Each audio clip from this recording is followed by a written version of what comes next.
Next topic ਆਪਾਂ start ਕਰਨ ਲੱਗੇ ਹਾਂ drawbacks of Rutherford model of an atom ਕਿ ਜਿਹੜਾ ਰਦਰਫੋਰਡ ਨੇ ਇੱਕ ਮਾਡਲ ਆਫ ਐਨ ਐਟਮ ਕੱਢਿਆ ਸੀਗਾ ਜਿਹਦੇ ਵਿੱਚ ਉਹਨੇ ਗੋਲਡ ਫਾਇਲ ਵਗੈਰਾ ਯੂਜ਼ ਕੀਤੀ ਸੀ। ਉਹਦੇ ਵਿੱਚ ਕੀ ਕੁਛ ਡਰਾਬੈਕ ਸੀ, ਕੀ ਕੁਛ ਕਮੀਆਂ ਸੀ, ਕੀ ਕੁਛ ਨੈਗੇਟਿਵ ਇੰਪੈਕਟ ਸੀਗੇ, ਆਪਾਂ ਉਹ ਪੜ੍ਹਨ ਲੱਗੇ ਹਾਂ। ਰਦਰਫੋਰਡ ਨੇ ਇਹ ਸੁਜੈਸਟ ਕੀਤਾ ਕਿ ਜਿਹੜੇ ਨੈਗੇਟਿਵਲੀ ਚਾਰਜ ਇਲੈਕਟ੍ਰੋਨਸ ਹੈ ਉਹ ਸਰਕੂਲਰ ਔਰਬਿਟ ਵਿੱਚ ਮੂਵ ਕਰਦੇ ਆ ਵਿਦ ਗ੍ਰੇਟ ਸਪੀਡ। ਉਹਨੇ ਇਹ ਕਿਹਾ ਸੀਗਾ ਕਿ ਸੈਂਟਰ ਵਿੱਚ ਨਿਊਕਲੀਅਸ ਹੁੰਦਾ ਜਿਹਦੇ ਵਿੱਚ ਪ੍ਰੋਟੋਨਸ ਜਾਂ ਨਿਊਟਰੋਨਸ ਹੁੰਦੇ ਆ ਅਤੇ ਆਸੇ ਪਾਸੇ ਜੋ ਮਤਲਬ ਇਹ ਸ਼ੈਲਸ ਹੁੰਦੀਆਂ, ਸ਼ੈਲਸ ਵਿੱਚ ਇਲੈਕਟ੍ਰੋਨਸ ਬਹੁਤ ਗ੍ਰੇਟ ਸਪੀਡ ਨਾਲ ਮੂਵ ਕਰਦੇ ਆ, ਠੀਕ ਹੈ। ਬਟ ਮੈਕਸਵੈਲ ਨੇ ਉਸ ਤੋਂ ਬਾਅਦ ਕਿਹਾ, ਮੈਕਸਵੈਲ ਨੇ ਥੋੜ੍ਹਾ ਜਿਹਾ ਔਬਜ਼ਰਵੇਸ਼ਨ ਕੀਤੀ ਅਤੇ ਉਹਨੇ ਇਹ ਗੱਲ ਕਹੀ ਕਿ ਰਿਟਾਰਡੇਸ਼ਨ ਥਿਊਰੀ ਦੇ ਅਕੋਰਡਿੰਗ ਜਿਹੜਾ ਵੀ ਇੱਕ ਚਾਰਜ ਪਾਰਟੀਕਲ ਹੁੰਦਾ, ਜਦੋਂ ਕੋਈ ਵੀ ਗ੍ਰੇਟ ਸਪੀਡ ਨਾਲ ਸਰਕੂਲਰ ਔਰਬਿਟ ਵਿੱਚ ਮੂਵ ਕਰਦਾ ਹੁੰਦਾ ਤਾਂ ਉਹ ਜਿਹੜੀ ਪਾਰਟੀਕਲ ਹੁੰਦਾ, ਚਾਰਜ ਪਾਰਟੀਕਲ, ਉਹ ਹਮੇਸ਼ਾ ਕੋਈ ਨਾ ਕੋਈ ਅਮਾਊਂਟ ਆਫ ਐਨਰਜੀ ਰਿਲੀਜ਼ ਕਰਦਾ, ਠੀਕ ਹੈ। ਤਾਂ ਐਨਰਜੀ ਰਿਲੀਜ਼ ਕਰਦਾ ਇਨ ਅ ਫਾਰਮ ਆਫ ਰੇਡੀਏਸ਼ਨਸ। ਸਿੰਸ ਜਿਹੜਾ ਇਲੈਕਟ੍ਰੋਨ ਸੀਗਾ, ਇਲੈਕਟ੍ਰੋਨ ਵਿੱਚ ਇੱਕ ਚਾਰਜ ਪਾਰਟੀਕਲ ਸੀਗਾ ਕਿ ਉਹਦੇ ਉੱਪਰ ਇੱਕ ਨੈਗੇਟਿਵ ਚਾਰਜ ਸੀਗਾ, ਉਹ ਵੀ ਹਾਈ ਸਪੀਡ ਨਾਲ ਮੂਵ ਕਰਦਾ ਪਿਆ ਸੀ ਸਰਕੂਲਰ ਔਰਬਿਟ ਵਿੱਚ।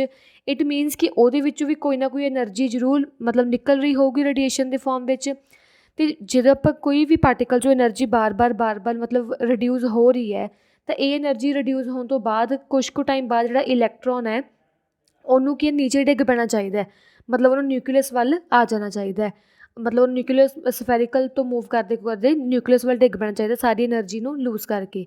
ਐਜ਼ ਅ ਐਟਮ ਜਦੋਂ ਕੋਈ ਵੀ ਇਲੈਕਟ੍ਰੋਨ ਆਪਦੀ ਐਨਰਜੀ ਰਿਲੀਜ਼ ਕਰਕੇ ਮਤਲਬ ਉਹਦੇ ਉੱਪਰ ਡਿੱਗ ਪੈਂਦਾ ਨਿਊਕਲੀਅਸ ਉੱਪਰ, ਤਾਂ ਉਹ ਐਟਮ ਨੂੰ ਕੋਲੈਪਸ ਮਤਲਬ ਐਟਮ ਟੁੱਟ ਜਾਣਾ ਚਾਹੀਦਾ। ਪਰ ਇਹ ਐਕਚੁਅਲੀ ਹੈਪਨ ਨਹੀਂ ਹੋ ਰਿਹਾ ਸੀਗਾ ਕਿਉਂਕਿ ਜਿਹੜਾ ਇਲੈਕਟ੍ਰੋਨ ਹੈ ਜਾਂ ਪ੍ਰੋਟੋਨ ਹੈ ਉਹ ਆਪਦੀ ਫਿਕਸ ਪੋਜੀਸ਼ਨ 'ਤੇ ਰਹਿੰਦੇ ਆ। ਭਲਾ ਇਲੈਕਟ੍ਰੋਨਸ ਮੂਵ ਵੀ ਕਰਦੇ ਪਏ ਹੈ ਪਰ ਉਹ ਕਦੇ ਵੀ ਜਾ ਕੇ ਨਿਊਕਲੀਅਸ ਦੇ ਉੱਪਰ ਨਹੀਂ ਡਿੱਗਦੇ ਅਤੇ ਕੋਲੈਪਸ ਨਹੀਂ ਕਰਦੇ। ਇਸ ਕਰਕੇ Rutherford model of an atom ਸੀਗਾ ਉਹ ਮੈਕਸਵੈਲ ਨੇ ਪੂਰਾ ਮਤਲਬ ਕਿ ਨੈਗੇਟਿਵ ਇੰਪੈਕਟ ਪਾ ਕੇ ਡਰਾਬੈਕ ਕਰਤਾ ਸੀ ਵੀ ਇੱਕ ਗਲਤ ਮਾਡਲ ਹੈ, ਠੀਕ ਹੈ। ਫਿਰ ਉਸ ਤੋਂ ਬਾਅਦ ਆਇਆ ਨੀਲ ਬੋਹਰ ਮਾਡਲ ਆਫ ਐਨ ਐਟਮ। ਫਿਰ ਨੀਲ ਬੋਹਰ ਆਇਆ, ਉਹਨੇ ਜਿਹੜੀ ਰਦਰਫੋਰਡ ਦੀ ਲਿਮਿਟੇਸ਼ਨ ਸੀਗੀ ਜਿਹਦੇ ਵਿੱਚ ਉਹਨੇ ਕਿਹਾ ਸੀਗਾ ਕਿ ਇਲੈਕਟ੍ਰੋਨ ਹਾਈ ਸਪੀਡ ਨਾਲ ਮੂਵ ਕਰਦਾ ਬਟ ਉਹ ਡਿੱਗਦਾ ਨੀਗਾ। ਉਹਨੇ ਇਹ ਨਹੀਂ ਸਮਝਾਇਆ ਸੀ ਵੀ ਐਨਰਜੀ ਕਿਵੇਂ ਲੂਜ਼ ਕਰਕੇ ਕਿੱਧਰ ਜਾਂਦਾ, ਉਹਨੇ ਇਹ ਨਹੀਂ ਸਮਝਾਇਆ ਸੀ। ਫਿਰ ਨੀਲ ਬੋਹਰ ਨੇ ਇਹ ਸਾਰਾ ਕੁਝ ਸਮਝਾਇਆ, ਉਹਨੇ ਐਕਸਪਲੇਨ ਕੀਤਾ ਕਿ ਈਵਨ ਜਿਹੜਾ ਇਲੈਕਟ੍ਰੋਨ ਹੈ ਉਹ ਹਾਈ ਸਪੀਡ ਨਾਲ ਜਿਹੜੀਆਂ ਹੈਗੀਆਂ ਸ਼ੈਲਸ ਵੱਲ ਕੇ ਰੋਟੇਟ ਕਰਦੀਆਂ ਰਹਿੰਦੀਆਂ, ਹਾਈ ਸਪੀਡ ਨਾਲ ਇਲੈਕਟ੍ਰੋਨਸ ਮੂਵ ਕਰਦੇ ਪਏ ਹੈ ਪਰ ਉੱਥੇ ਉਹ ਆਪਦੀ ਐਨਰਜੀ ਲੋਸ ਨਹੀਂ ਕਰਦੇ। ਨੀਲ ਬੋਹਰ ਨੇ ਇਹ ਸਮਝਾਇਆ ਸੀਗਾ ਕਿ ਐਨਰਜੀ ਲੋਸ ਨਹੀਂ ਹੁੰਦੀ ਗੀ। ਕਿਉਂਕਿ ਜਿਹੜੇ ਇਲੈਕਟ੍ਰੋਨਸ ਹੈ ਜਦੋਂ ਆਪਣੇ ਫਿਕਸਡ ਔਰਬਿਟ ਜਾਂ ਐਨਰਜੀ ਲੈਵਲਸ ਵਿੱਚ ਰੋਟੇਟ ਕਰਦੇ ਆ ਤਾਂ ਹਰੇਕ ਔਰਬਿਟ ਜਿਹੜਾ ਹੁੰਦਾ ਉਹ ਡਿਫਰੈਂਟ ਰੇਡੀਅਸ ਦਾ ਹੁੰਦਾ। ਜਿਵੇਂ ਆਹ ਕੇ ਸ਼ੈਲ ਡਿਫਰੈਂਟ ਦੀ ਹੈ, ਐਲ ਸ਼ੈਲ ਡਿਫਰੈਂਟ ਰੇਡੀਅਸ ਦੀ ਹੈ, ਐਮ ਸ਼ੈਲ ਡਿਫਰੈਂਟ ਰੇਡੀਅਸ ਦੀ ਹੈ, ਠੀਕ ਹੈ। ਬਟ ਜਿਹੜੀ ਐਨਰਜੀ ਹੁੰਦੀ ਹੈ ਇਲੈਕਟ੍ਰੋਨਸ ਦੀ ਉਹ ਤਾਂ ਹਮੇਸ਼ਾ ਸਟੇਸ਼ਨਰੀ ਰਹਿੰਦੀ ਹੈ ਹਰੇਕ ਐਨਰਜੀ ਲੈਵਲ 'ਤੇ। ਇਹ ਥੋੜ੍ਹੀ ਹੈ ਕਿ ਜੇ ਇਹ ਘੱਟ ਰੇਡੀਅਸ ਵਾਲਾ ਹੈ ਤਾਂ ਇੱਥੇ ਐਨਰਜੀ ਵੱਧ, ਇੱਥੇ ਐਨਰਜੀ ਘੱਟ, ਇੱਦਾਂ ਨਹੀਂ ਹੁੰਦਾ। ਐਨਰਜੀ ਭਲਾ ਜਿਵੇਂ ਮਰਜ਼ੀ ਦਾ ਰੇਡੀਅਸ ਦਾ ਹੈਗਾ ਔਰਬਿਟ, ਐਨਰਜੀ ਉੱਥੇ ਫਿਕਸ ਰਹਿੰਦੀ ਹੈ, ਸੇਮ ਰਹਿੰਦੀ ਹੈ, ਠੀਕ ਹੈ। ਤਾਂ ਇਹ ਇਸੇ ਥਿਊਰੀ ਕਰਕੇ ਉਹਨੂੰ ਸਮਝਾਇਆ ਸੀਗਾ ਕਿ ਜਿਹੜੀ ਸਾਰੇ ਕਿਤੇ ਐਨਰਜੀ ਸੇਮ ਹੋਣ ਕਰਕੇ ਉਹ ਨੀਚੇ ਮਤਲਬ ਨਹੀਂ ਡਿੱਗਦੇ। ਤਾਂ ਉਹਨੇ ਕੀ ਕੁਛ ਕੰਸੈਪਟ ਸਮਝਾਇਆ ਸੀ ਸਟਰਕਚਰ ਆਫ ਐਨ ਐਟਮ ਬਾਰੇ। ਫਸਟ ਕਿਹਾ ਸੀ ਉਹਨੇ ਕਿ ਜਿਹੜਾ ਐਟਮ ਹੈ ਉਹ ਸਮੋਲਰ ਪਾਰਟੀਕਲਸ ਨੂੰ ਜੋੜ ਕੇ ਬਣਿਆ ਹੋਇਆ ਅਤੇ ਉਹ ਸਮੋਲ ਪਾਰਟੀਕਲਸ ਨੂੰ ਪ੍ਰੋਟੋਨਸ ਜਾਂ ਇਲੈਕਟ੍ਰੋਨਸ ਕਹਿੰਦੇ ਆ। ਅਤੇ ਪ੍ਰੋਟੋਨਸ ਜਿਹੜੇ ਹੁੰਦੇ ਆ ਪੋਜ਼ੀਟਿਵਲੀ ਚਾਰਜ ਪਾਰਟੀਕਲਸ ਹੈ, ਇਲੈਕਟ੍ਰੋਨਸ ਨੈਗੇਟਿਵਲੀ ਚਾਰਜ ਪਾਰਟੀਕਲਸ ਹੈ। ਫਿਰ ਨੀਲ ਬੋਹਰ ਨੇ ਇਹ ਵੀ ਕਿਹਾ ਕਿ ਸੈਂਟਰ ਆਫ ਐਨ ਐਟਮ ਵਿੱਚ ਇੱਕ ਪੋਜ਼ੀਟਿਵ ਕੋਰ ਹੁੰਦੀ ਹੈ, ਸੈਂਟਰ ਵਿੱਚ ਇੱਕ ਪੋਜ਼ੀਟਿਵ ਕੋਰ ਹੁੰਦੀ ਹੈ ਜਿਹਨੂੰ ਆਪਾਂ ਨਿਊਕਲੀਅਸ ਬੋਲਦੇ ਹਾਂ। ਅਤੇ ਨਿਊਕਲੀਅਸ ਆਫ ਐਨ ਐਟਮ ਵਿੱਚ ਪ੍ਰੋਟੋਨਸ ਕੀ ਹੈ ਪ੍ਰੈਜੈਂਟ ਹੁੰਦੇ ਆ, ਠੀਕ ਹੈ। ਅਤੇ ਜਿਹੜੇ ਨੈਗੇਟਿਵਲੀ ਚਾਰਜ ਇਲੈਕਟ੍ਰੋਨਸ ਹੁੰਦੇ ਆ ਉਹ ਨਿਊਕਲੀਅਸ ਦੇ ਆਸੇ ਪਾਸੇ ਸ਼ੈਲਸ ਹੁੰਦੀਆਂ ਜਿਹਨੂੰ ਆਪਾਂ ਐਨਰਜੀ ਲੈਵਲ ਜਾਂ ਔਰਬਿਟਸ ਵੀ ਬੋਲਦੇ ਹਾਂ। ਜਿਹੜੇ ਇਲੈਕਟ੍ਰੋਨਸ ਹੈ ਇਹਨਾਂ ਔਰਬਿਟ ਵਿੱਚ ਰੋਟੇਟ ਕਰਦੇ ਆ। ਸੈਂਟਰ ਵਿੱਚ ਨਿਊਕਲੀਅਸ ਜਿੰਜ ਪ੍ਰੋਟੋਨਸ ਹੈ, ਬਾਅਦ 'ਚੋਂ ਔਰਬਿਟਸ ਹੈ K shell, L shell, M shell, N shell. ਇਹ ਸਾਰੇ ਜਿਹੜੇ ਸ਼ੈਲਸ ਹੁੰਦੇ ਸਰਕੂਲਰ ਪਾਥਸ ਹੁੰਦੇ ਇਹਨਾਂ ਨੂੰ ਆਪਾਂ ਸ਼ੈਲਸ ਵੀ ਬੋਲਦੇ ਹਾਂ। ਜਾਂ ਤਾਂ ਇਹਨੂੰ ਆਪਾਂ ਕੇ ਐਲ ਐਮ ਐਨ ਸ਼ੈਲਸ ਬੋਲਦੇ ਹਾਂ ਜਾਂ 1 2 3 4 ਸ਼ੈਲਸ ਵੀ ਬੋਲ ਸਕਦੇ ਹਾਂ ਬਟ ਕਾਮਨਲੀ ਆਪਾਂ ਕੇ ਐਲ ਐਮ ਐਨ ਸ਼ੈਲਸ ਬੋਲਦੇ ਹੁੰਦੇ ਹਾਂ, ਠੀਕ ਹੈ। ਹੋਰ ਉਹਨੇ ਕਿਹਾ ਸੀਗਾ ਕਿ ਈਚ ਸ਼ੈੱਲ ਵਿੱਚ ਜਿਹੜੇ ਹੈਗੇ ਆ ਮੈਕਸੀਮਮ ਇੱਕ ਕੁਛ ਸਰਟਨ ਨੰਬਰ ਆਫ ਇਲੈਕਟ੍ਰੋਨਸ ਹੀ ਰਹਿ ਸਕਦੇ ਆ। ਜਿਵੇਂ ਉਹਨੇ ਕਿਹਾ ਸੀ ਕੇ ਸ਼ੈੱਲ 'ਚ ਸਿਰਫ 2 ਇਲੈਕਟ੍ਰੋਨਸ ਹੀ ਰਹਿ ਸਕਦੇ ਆ, ਐਲ ਸ਼ੈੱਲ ਵਿੱਚ 8 ਇਲੈਕਟ੍ਰੋਨਸ ਰਹਿ ਸਕਦੇ ਆ, ਐਮ ਸ਼ੈੱਲ ਵਿੱਚ 18, ਐਨ ਸ਼ੈੱਲ ਵਿੱਚ 32। ਕਿਉਂਕਿ ਜਿਵੇਂ ਜਿਵੇਂ ਰੇਡੀਅਸ ਵਧੀ ਜਾਂਦਾ ਸ਼ੈੱਲਸ ਦਾ ਉਵੇਂ ਉਵੇਂ ਨੰਬਰ ਆਫ ਜਿਹੜੇ ਇਲੈਕਟ੍ਰੋਨਸ ਉਹ ਵੀ ਵੱਧ ਰਿਟੇਨ ਕਰ ਸਕਦੇ ਆ ਸ਼ੈੱਲਸ ਦੇ ਵਿੱਚ। ਤਾਂ ਇਹ ਸਾਰਾ ਕੁਛ ਉਹਨੇ ਸਮਝਾਇਆ ਸੀਗਾ। When 1 energy shell is full, ਜਦੋਂ ਮੰਨ ਲਓ ਇੱਕ ਐਨਰਜੀ ਸ਼ੈੱਲ ਫੁੱਲ ਹੋ ਜਾਂਦੀ ਇਲੈਕਟ੍ਰੋਨਸ ਨਾਲ, ਜਿਵੇਂ 2 ਇਲੈਕਟ੍ਰੋਨਸ ਭਰੇ ਗਏ, ਹੁਣ 3rd ਇਲੈਕਟ੍ਰੋਨ ਆਪਾਂ ਕੇ ਸ਼ੈੱਲ 'ਚ ਭਰਾਂਗੇ। ਫਿਰ ਜਦੋਂ ਪੂਰੇ 8 ਇਲੈਕਟ੍ਰੋਨ ਭਰੇ ਗਏ ਤਾਂ ਅਗਲਾ ਇਲੈਕਟ੍ਰੋਨ ਨੈਕਸਟ ਸ਼ੈੱਲ ਕੋਲ ਜਾਊਗਾ। ਇੱਦਾਂ ਕਰਕੇ ਇੱਕ ਇੱਕ ਸ਼ੈੱਲ ਨੂੰ ਪੂਰੇ ਕਰੀ ਜਾਣਾ। ਇੱਕ ਇੱਕ ਸ਼ੈੱਲ ਪੂਰੇ ਹੋਣ ਤੋਂ ਬਾਅਦ ਨੈਕਸਟ ਇਲੈਕਟ੍ਰੋਨਸ ਨੈਕਸਟ ਸ਼ੈੱਲ ਵਿੱਚ ਮੂਵ ਕਰਨੀ ਸ਼ੁਰੂ ਹੋ ਜੂਗੀ, ਠੀਕ ਹੈ। ਅਤੇ ਹਰੇਕ ਸ਼ੈੱਲ ਜਿਹੜੀ ਹੁੰਦੀ ਹੈ ਉਹਦੇ ਕੋਲ ਆਪਦੇ ਕੋਲ ਫਿਕਸਡ ਅਮਾਊਂਟ ਆਫ ਐਨਰਜੀ ਹੁੰਦੀ ਹੈ। ਹਰੇਕ ਕੇ ਸ਼ੈਲ ਦੀ ਅਲੱਗ એનર્ਜੀ ਹੈ, ਇਹ ਐਲ ਸ਼ੈਲ ਦੀ ਅਲੱਗ એનર્ਜੀ ਹੈ, ਅਤੇ ਹਰੇਕ ਕੋਲ ਫਿਕਸਡ ਅਮਾਊਂਟ ਆਫ એનર્ਜੀ ਹੈ, ਅਤੇ ਉਹ ਫਿਕਸਡ ਅਮਾਊਂਟ ਆਫ એનર્ਜੀ ਵਿੱਚ ਹੀ ਜਿਹੜੇ ਇਲੈਕਟ੍ਰੋਨਸ ਹੈ ਉਹ ਰੋਟੇਟ ਕਰਦੇ ਆ। ਜਿਹੜਾ ਮਾਸ ਹੁੰਦਾ ਹੈ ਇਲੈਕਟ੍ਰੋਨ ਦਾ ਉਹ ਆਲਮੋਸਟ ਨਿਗਲੀਜੀਬਲ ਹੁੰਦਾ as compare to atom as a whole. ਜੇ ਮੈਂ ਪੂਰੇ ਐਟਮ ਦੀ ਗੱਲ ਕਰਾਂ ਅਤੇ ਵਿੱਚੋਂ ਇੱਕ ਇਲੈਕਟ੍ਰੋਨ ਦੀ ਗੱਲ ਕਰਾਂ ਅਤੇ ਉਹ ਇੱਕ ਇਲੈਕਟ੍ਰੋਨ ਦਾ ਮਾਸ ਤਾਂ ਇੰਨਾ ਕੁ ਘੱਟ ਹੁੰਦਾ ਐਜ਼ ਕੰਪੇਅਰ ਟੂ ਐਟਮ ਕਿ ਉਹਨੂੰ ਉਸ ਮਾਸ ਨੂੰ ਆਪਾਂ ਇਲੈਕਟ੍ਰੋਨ ਦੇ ਮਾਸ ਨੂੰ ਨਿਗਲੀਜੀਬਲ ਮਤਲਬ ਜ਼ੀਰੋ ਵੀ ਕਹਿ ਸਕਦੇ ਹਾਂ। ਠੀਕ ਹੈ, ਅਤੇ ਜਿਹੜੀ ਐਨਰਜੀ ਸ਼ੈਲ ਜਿਹੜੀ ਕਲੋਜ਼ੈਸਟ ਹੁੰਦੀ ਹੈ ਨਿਊਕਲੀਅਸ ਦੇ, ਜਿਵੇਂ ਆਹ ਨਿਊਕਲੀਅਸ ਹੈ, ਜਿਹੜੀ ਸਭ ਤੋਂ ਨੇੜੇ ਸ਼ੈਲ ਹੈ ਨਿਊਕਲੀਅਸ ਦੇ ਉਹਨੂੰ ਆਪਾਂ ਕੇ ਸ਼ੈਲ ਬੋਲਦੇ ਹਾਂ। ਅਤੇ ਇਸ ਕੇ ਸ਼ੈਲ ਵਿੱਚ ਮਿਨੀਮਮ ਐਨਰਜੀ ਹੁੰਦੀ ਹੈ, ਬਹੁਤ ਘੱਟ ਐਨਰਜੀ ਹੁੰਦੀ ਹੈ ਕੇ ਸ਼ੈਲ ਵਿੱਚ। ਅੱਗੇ ਅੱਗੇ ਜਿਵੇਂ ਆਪਾਂ ਜਾਵਾਂਗੇ ਉਵੇਂ ਉਵੇਂ ਐਨਰਜੀ ਲੈਵਲ ਕੀ ਹੈ ਇਨਕਰੀਜ਼ ਕਰੀ ਜਾਊਗਾ। ਨੈਕਸਟ ਆ ਗਿਆ ਆਪਣੇ ਕੋਲ ਚੈਡਵਿਕ ਥਿਊਰੀ, ਚੈਡਵਿਕ ਡਿਸਕਵਰਡ ਨਿਊਟਰੋਨਸ। ਇਹ ਹੁਣ ਕੀ ਇਲੈਕਟ੍ਰੋਨ ਅਤੇ ਪ੍ਰੋਟੋਨਸ ਦੀ ਜਿਹੜੀ ਹੈਗੀ ਡਿਸਕਵਰੀ ਕੰਪਲੀਟ ਹੋ ਚੁੱਕੀ ਸੀਗੀ, ਹੁਣ ਡਿਸਕਵਰੀ ਸਟਾਰਟ ਹੋਈ ਨਿਊਟਰੋਨਸ ਦੀ। ਨਿਊਟਰੋਨਸ ਕੀ ਸੀਗਾ ਕਿ ਜਿਹੜਾ ਉਹ ਤਾਂ ਪਰ ਪਤਾ ਲੱਗ ਗਿਆ ਕਿ ਜਿਹੜੇ ਪ੍ਰੋਟੋਨਸ ਹੈ ਅਤੇ ਇਲੈਕਟ੍ਰੋਨਸ ਹੈ ਉਹਨਾਂ ਦਾ ਕੁਛ ਨਾ ਕੁਛ ਮਾਸ ਹੁੰਦਾ ਐਟਮ ਦੇ ਵਿੱਚ, ਅਤੇ ਉਹ ਮਤਲਬ ਪ੍ਰੈਜੈਂਟ ਹੁੰਦੇ ਆ ਐਟਮ ਦੇ ਵਿੱਚ।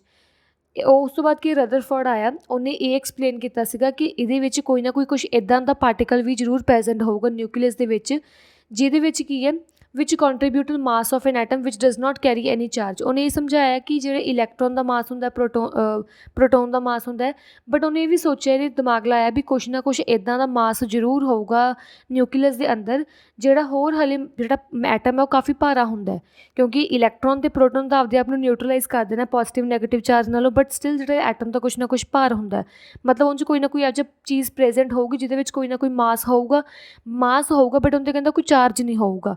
ਤਾਂ ਉਦੋਂ ਬਾਅਦ ਉਹਨੇ ਨਿਊਟਰੋਨ ਦੀ ਡਿਸਕਵਰੀ ਕਰਵਾਈ ਸੀਗੀ। ਤਾਂ ਜੇਮਸ ਚੈਡਵਿਕ ਜਿਹੜਾ ਹੈਗਾ ਉਹਨੇ ਇਹ ਡਿਸਕਵਰੀ ਦੱਸੀ, ਮਤਲਬ ਡਿਸਕਵਰ ਕੀਤਾ ਕਿ ਜਿਹੜੇ ਅਨਚਾਰਜ ਪਾਰਟੀਕਲਸ ਹੈ ਉਹ ਨਿਊਕਲੀਅਸ ਦੇ ਅੰਦਰ, ਐਟਮ ਦੇ ਅੰਦਰ ਇੱਕ ਨਿਊਕਲੀਅਸ ਹੈ, ਨਿਊਕਲੀਅਸ ਦੇ ਅੰਦਰ ਕੀ ਹੈ ਨਿਊਟਰੋਨਸ ਪ੍ਰੈਜੈਂਟ ਹੁੰਦੇ ਆ, ਅਤੇ ਇਹਨਾਂ ਨੂੰ ਅਨਚਾਰਜ ਜਾਂ ਨਿਊਟਰਲ ਪਾਰਟੀਕਲਸ ਨੂੰ ਨਿਊਟਰੋਨਸ ਹੌਲੀ ਹੌਲੀ ਕਹਿਣਾ ਸ਼ੁਰੂ ਕਰਤਾ। ਬਹੁਤ ਸਾਰੇ ਐਕਸਪੈਰੀਮੈਂਟ ਵੀ ਕੀਤੇ ਗਏ, ਐਕਸਪੈਰੀਮੈਂਟ ਵਿੱਚੋਂ ਇਹ ਸ਼ੋ ਹੋਇਆ ਕਿ ਨਿਊਟਰਨ ਦਾ ਕੋਈ ਨਾ ਕੋਈ ਮਾਸ ਹੁੰਦਾ ਅਤੇ ਉਹਦਾ ਮਾਸ ਸੇਮ ਸੀਗਾ ਪ੍ਰੋਟੋਨ ਜਿੰਨਾ। ਠੀਕ ਹੈ, ਨਿਊਟਰਨ ਦਾ ਮਾਸ ਐਟਮ ਦੇ ਵਿੱਚ ਸੇਮ ਸੀ ਪ੍ਰੋਟੋਨ ਜਿੰਨਾ, ਅਤੇ ਨਿਊਟਰੋਨ ਜਿਹੜਾ ਹੈਗਾ ਉਹਨੂੰ ਆਪਾਂ ਐਨ ਸਮਾਲ ਐਨ ਨਾਲ ਰਿਪਰੈਜ਼ੈਂਟ ਕਰਦੇ ਹਾਂ, ਅਤੇ ਮਾਸ ਆਫ ਨਿਊਟਰੋਨ ਇੰਨਾ ਸੀਗਾ 1.67 10⁻27 ਕਿਲੋਗ੍ਰਾਮ, ਜਿਹੜਾ ਕਿ ਐਗਜ਼ੈਕਟਲੀ ਇਕੁਅਲ ਸੀਗਾ ਮਾਸ ਆਫ ਪ੍ਰੋਟੋਨ ਦੇ, ਜਾਂ ਇਹਨੂੰ ਆਪਾਂ 1 ਅਟੋਮਿਕ ਮਾਸ ਯੂਨਿਟ ਔਰ 1 ਯੂਨਿਟ ਵੀ ਕਹਿ ਸਕਦੇ ਹਾਂ। ਇਹ ਮਾਸ ਆਪਾਂ ਦੋਨੋਂ ਕੀ ਹੈ ਲਰਨ ਰੱਖਣੇ ਆ।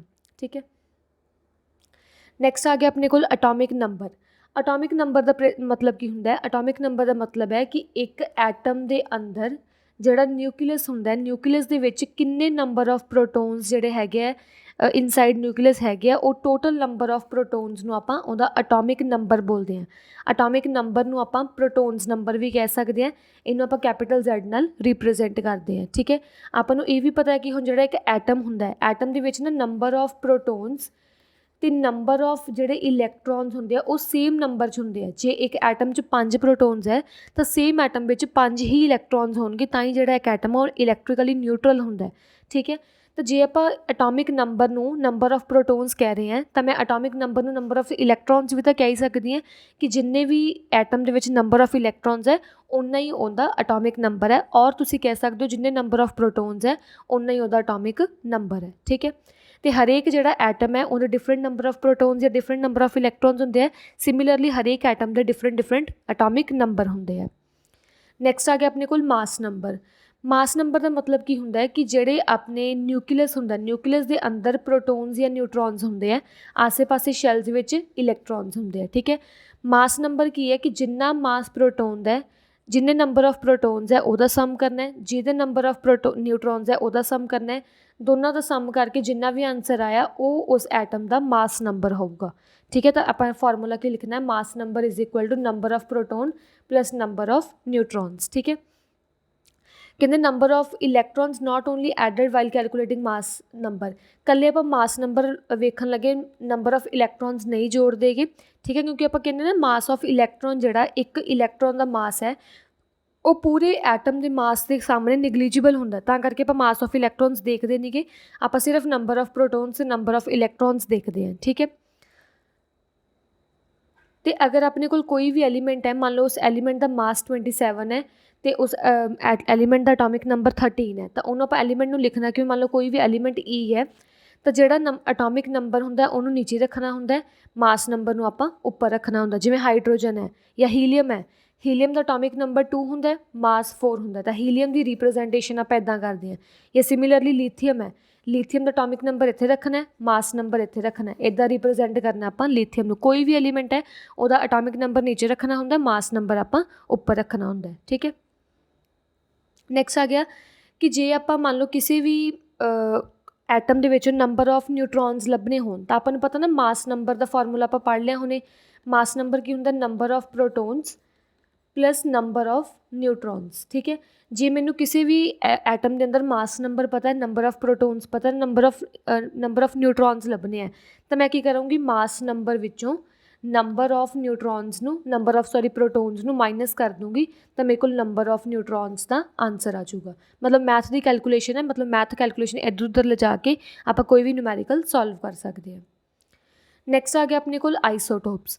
ਆਈਸੋਟੋਪਸ ਕੀ ਹੁੰਦੇ ਆ, ਉਹ ਵਾਲੇ ਐਟਮਸ ਆਫ ਸੇਮ ਐਲੀਮੈਂਟ ਜਿਨ੍ਹਾਂ ਦਾ ਐਟੋਮਿਕ ਨੰਬਰ ਸੇਮ ਹੋਵੇ ਬਟ ਮਾਸ ਨੰਬਰ ਡਿਫਰੈਂਟ ਹੋਵੇ। ਮੈਂ ਵਿਦ ਐਗਜ਼ਾਮਪਲ ਸਮਝਾਉਂਗੀ ਬਟ ਪਹਿਲਾਂ ਡੈਫੀਨੇਸ਼ਨ ਸਮਝ ਲਓ ਕਿ ਉਹ ਵਾਲੇ ਐਟਮਸ ਸੇਮ ਐਲੀਮੈਂਟ ਦੇ, ਕੋਈ ਵੀ ਆਪਣੇ ਕੋਲ ਦੋ ਸੇਮ ਐਲੀਮੈਂਟ ਹੋਣਗੇ। ਜਿਵੇਂ ਮੰਨ ਲਓ ਆਪਣੇ ਕੋਲ ਕਾਰਬਨ ਹੈ, ਨੈਕਸਟ ਐਗਜ਼ਾਮਪਲ ਵੀ ਹੋਊਗੀ, ਜਿਵੇਂ ਇੱਥੇ ਦੇਖੋ ਕਾਰਬਨ ਹੈ। ਕਾਰਬਨ ਵਿੱਚ ਕੀ ਹੁੰਦਾ, ਕਾਰਬਨ ਦਾ ਜਿਹੜਾ ਆਈਸੋਟੋਪਸ ਵਿੱਚ ਕੀ ਹੁੰਦਾ, ਐਟੋਮਿਕ ਨੰਬਰ ਸੇਮ ਹੁੰਦਾ। ਐਕਚੁਅਲੀ ਕਾਰਬਨ ਦੇ 3 ਟਾਈਪਸ ਹੁੰਦੇ ਆ, ਇੱਕ ਕਾਰਬਨ ਹੁੰਦਾ ਕਾਰਬਨ 12, ਕਾਰਬਨ 13, ਕਾਰਬਨ 14, ਠੀਕ ਹੈ।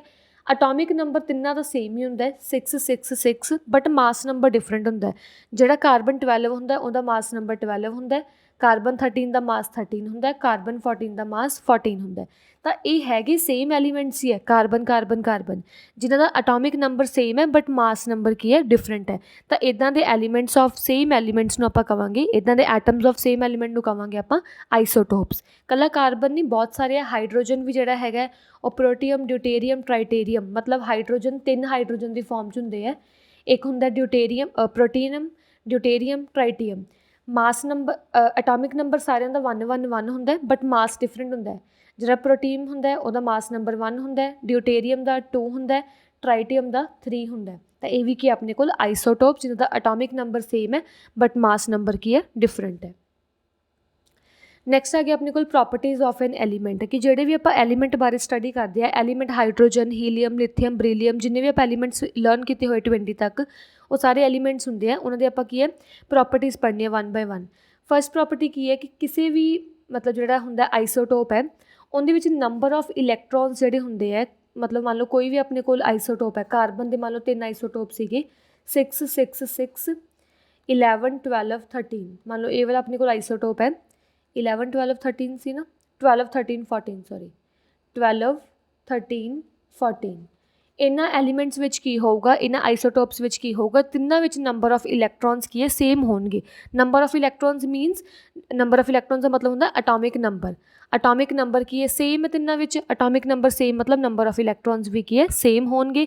ਅਗਰ ਨੰਬਰ ਆਫ ਇਲੈਕਟ੍ਰੋਨ ਸੇਮ ਹੈ, ਐਟੋਮਿਕ ਨੰਬਰ ਸੇਮ ਹੈ, ਤਾਂ ਜਿਹੜੀ ਇਲੈਕਟ੍ਰੋਨਿਕ ਕੌਨਫੀਗਰੇਸ਼ਨ ਹੈ ਉਹ ਵੀ ਤਿੰਨਾਂ ਐਲੀਮੈਂਟਸ ਦੀ, ਤਿੰਨਾਂ ਸੇਮ ਐਲੀਮੈਂਟਸ ਦੀ ਬਟ ਆਈਸੋਟੋਪਸ ਦੀ ਕੀ ਹੈ, ਸੇਮ ਹੋਊਗੀ, ਠੀਕ ਹੈ। ਨੈਕਸਟ ਕੀ ਹੈ, the chemical properties of all the isotopes of elements are identical. ਜਿਹੜੇ ਵੀ ਕੈਮੀਕਲ ਪ੍ਰੋਪਰਟੀਜ਼ ਹੋਣਗੀਆਂ, ਜਿਵੇਂ ਆਪਾਂ ਕਾਰਬਨ 3 ਕਾਰਬਨ ਲਏ ਸੀ, ਤਿੰਨਾਂ ਕਾਰਬਨ ਜਿਹੜੇ ਆਈਸੋਟੋਪ ਹਨ ਉਹਦੀ ਕੈਮੀਕਲ ਪ੍ਰੋਪਰਟੀਜ਼ ਵੀ ਸੇਮ ਹੋਣਗੀਆਂ।